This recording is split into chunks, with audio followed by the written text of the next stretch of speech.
वह मैदान में खेल रहा है, तुम अपना काम नहीं कर रहे हो। बच्चे विद्यालय नहीं जा रहे हैं, क्या तुम किताब पढ़ रहे हो।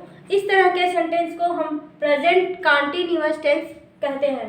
तो ये सारे सेंटेंस आज हम सीखने वाले हैं। आज का हमारा टॉपिक है प्रेजेंट कंटीन्यूअस टेंस। इसमें हम निगेटिव और इंट्रोगेटिव सेंटेंस को पढ़ेंगे। इसके पहले हम लोगों ने इसके पॉजिटिव सेंटेंस को पढ़ लिया है। तो अगर वो वीडियो आपने नहीं देखा है तो चैनल पर जाकर के देख लीजिएगा।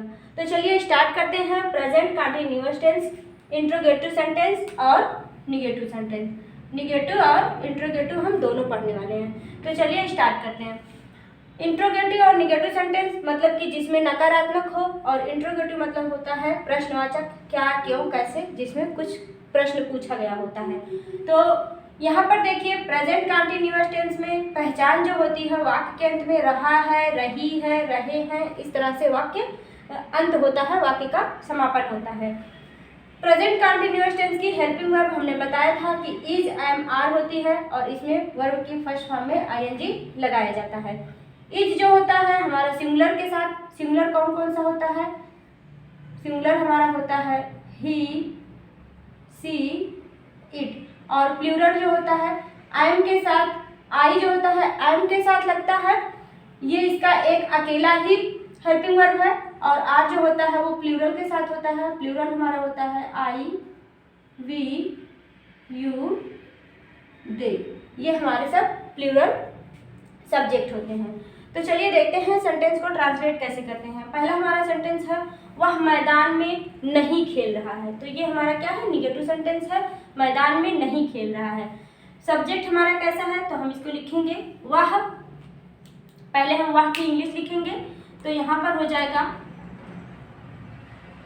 ही, उसके बाद सब्जेक्ट के अनुसार हम लगाएंगे हेल्पिंग वर्ब। तो हेल्पिंग वर्ब हमारा कौन सा लगेगा, एक वचन करता है, ही हमारा क्या है, सिंगुलर है, तो इसके साथ हम क्या लगाएंगे, इज। तो यहाँ पर हो जाएगा ही इज। निगेटिव सेंटेंस है तो हेल्पिंग वर्ब के तुरंत बाद हम नॉट लगाएंगे, ही इज नॉट। उसके बाद वर्ब क्या है, खेलने का काम हो रहा है, तो हो जाएगा प्ले, और इसमें हमें आईएनजी लगाना है, तो यहाँ पर आ जाएगा playing. He is not playing, क्या खेल रहा है, प्लेइंग, कहाँ पर खेल रहा है, मैदान में, तो हो जाएगा in the field. He is not playing in the field, वह मैदान में नहीं खेल रहा है। तुम अपना काम नहीं कर रहे हो, तो क्या यहाँ पर सब्जेक्ट हमारा है यू, यू मतलब होता है तुम, यू हमारा प्लूरल होता है, इसीलिए हम यहाँ पर लगाएंगे आर, यू आर प्लूरल है इसीलिए हमने यहाँ पर आर लगाया। अब हमारी हेल्पिंग वर्ब के तुरंत बाद निगेटिव आता है, मतलब कि नॉट आता है। यू आर नॉट क्या कर रहा है, अपना काम, क्या करना है, अपना काम नहीं कर रहे हो। You are not doing, do मतलब होता है करना, इसमें हम आईएनजी लगाएंगे तो हमारा हो जाएगा doing. You are not doing अपना काम, तो हो जाएगा your work.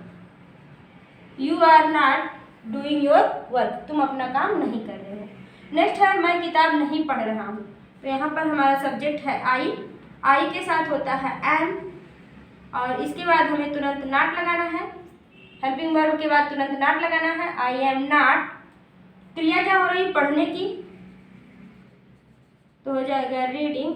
I am not reading book, क्या पढ़ रहा है, बुक। तुम किताब नहीं पढ़ रहे हो, you are not reading book, तुम किताब नहीं पढ़ रहे हो।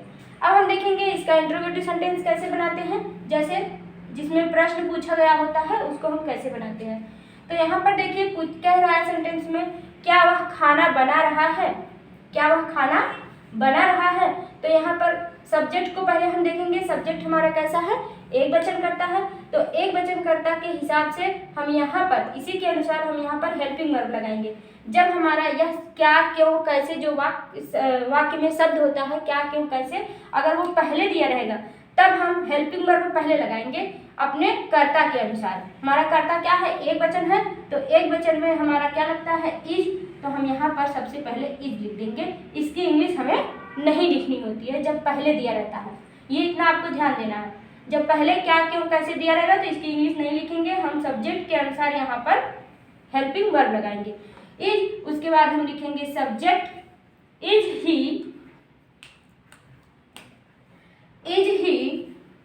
यहाँ पर दिखाई नहीं दे रहा है, यहाँ पर देखिए इज ही क्या हो जाएगा।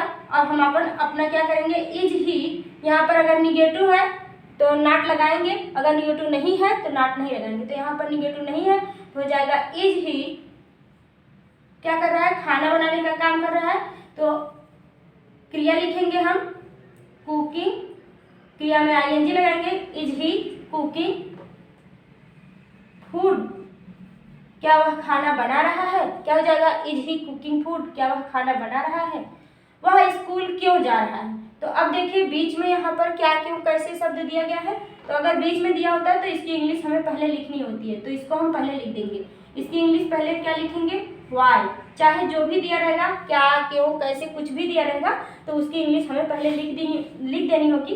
उसके बाद हम लिखेंगे हेल्पिंग वर्ब अपने कर्ता के अनुसार। तो हमारा कर्ता क्या है, एक वचन है, तो यहाँ पर एक वचन है तो इज लगाएंगे, वाई इज। उसके बाद कर्ता हमारा क्या है, ही, वाई इज ही।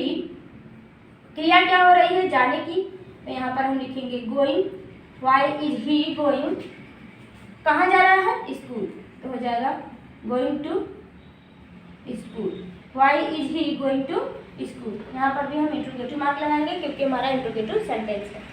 नेक्स्ट है, क्या तुम किताब नहीं पढ़ रहे हो। तो यहाँ पर भी देखिए क्या पहले है, तो हम पहले सब्जेक्ट को देखेंगे क्योंकि हमें इसकी इंग्लिश नहीं लिखनी है, हमें सब्जेक्ट के अनुसार हेल्पिंग वर्ब लगाना है। तो हमारा सब्जेक्ट कैसा है, प्लूरल है, तो यहाँ पर हम लगाएंगे आर, उसके बाद सब्जेक्ट लिखेंगे आर यू। यहाँ पर देखिए निगेटिव है तो हो जाएगा नॉट, क्या काम हो रहा है, किताब पढ़ने का। क्या तुम किताब नहीं पढ़ रहे हो, are you not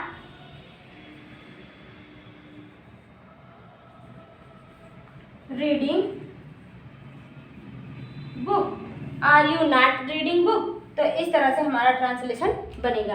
I hope आपको अच्छे से समझ में आ गया होगा। अगर अच्छे से समझ में आ गया है तो एक सेंटेंस आप बनाकर दिखाइएगा, क्या वह स्कूल नहीं जा रहा है। इस तरह का ये वाला सेंटेंस आप ट्रांसलेट करके लास्ट में लिखिएगा, क्या वह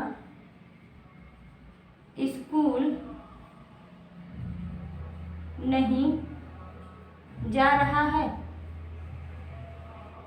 ये सेंटेंस ट्रांसलेट करके कमेंट बॉक्स में आप लिखेंगे अगर अच्छे से समझ में आ गया है तो, और वीडियो को लाइक कर देंगे। Thank you, thanks for watching.